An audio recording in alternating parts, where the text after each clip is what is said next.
Now next we'll move on to Arms Act. I've told you already there are three controversial decisions which happened during Lord Lytton's time. The first one being Arms Act.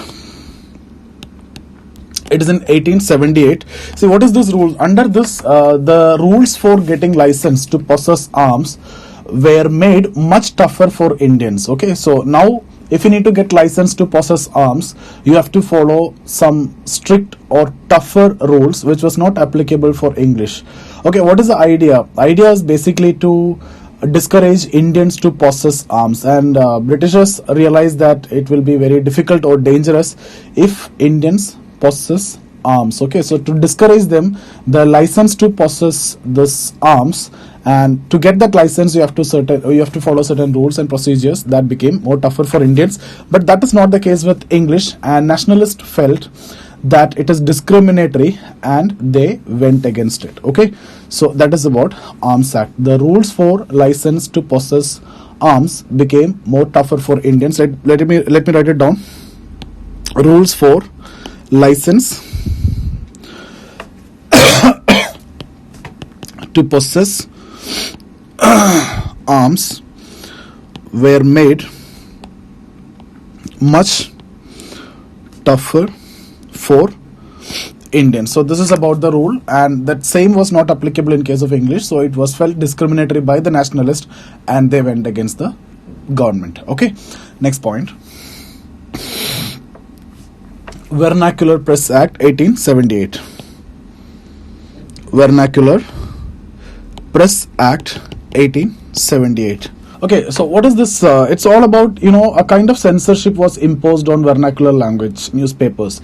That means if vernacular language newspapers, if they want to publish something, it has to pass through certain censors. Okay, so it has to be washed before, okay, and only after that you can publish something in the vernacular language newspaper. But the same is not applicable in case of English language newspaper, and nationalists felt that it is again discriminatory, right? So let me write it down.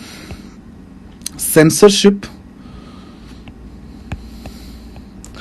was imposed over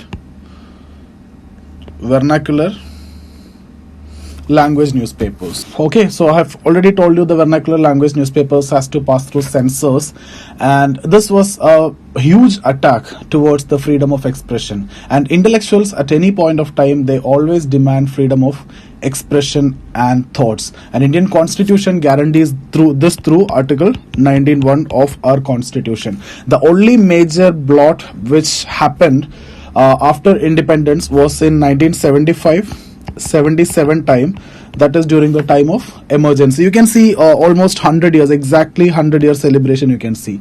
Okay, and in some cases Indira Gandhi was even compared with Lord Lytton because of this provision of, during that time also censorship was imposed on the newspapers. Okay, so this has to be made clear. Vernacular Press Act means the vernacular language newspaper has to pass through certain censors, and it was discriminatory because the same was not applicable in the case of English language newspapers, and the nationalists directly went against the government.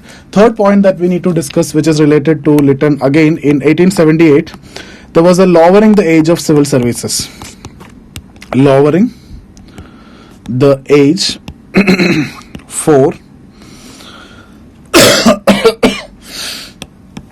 civil services. Okay, so what was the maximum age limit till then? Maximum age limit till then was 21 years. Now the maximum age limit to write this exam was reduced from 21 to 19 years with a minimum qualification of being a graduate. That means you need to be a graduate if you need to write this exam. At the same time, you cannot be above 19 years, and it is very difficult for Indians to satisfy this condition because the education system in India is so designed that you can complete +2 only after 16 or 17 years of age. Then how can you get graduation at the age of 19? Even you have to be graduated at the age of 18 if you need to get one attempt, right? Because 19 is the maximum age limit. So that was a big problem for a lot of aspiring middle class Indians, and many of them could not write this examination because of this provision, although it will be repealed by Ripon later in 1881. But some of the Indians were not able to see during this time when it was implemented. The people who is having 20 years, they cannot write this exam. Okay, 21 years, they could have given one more attempt, they cannot write this exam. 19 years, some can write, some cannot write. Now what will happen after 3 years when this decision will be repealed? This person will become 24, so he cannot write. Now this group will become 23, okay, and this people will become 22. So even after repealing this provision, they cannot write the exam. So you can see most of the people who were in the Congress in the beginning, they belongs to this particular group, those who cannot write this particular exam, and their anger directly culminated into the formation of Congress, and they were one of the initial leaders of Congress also. Okay, so if you remember, we have discussed in 1833 Charter Act, there was a provision that there should not be any discrimination on the basis of sex, color, creed, place of birth, etc. In the recruitment of civil services, right? But that promise now is that going to be possible to implement when you are reducing the age to 90 years? No, this is a kind of discrimination, right? It is very difficult for Indians to be a graduate. At the same time, maximum age limit should be 19 years. So that promise is now going to be difficult to keep. So I hope you understood this point.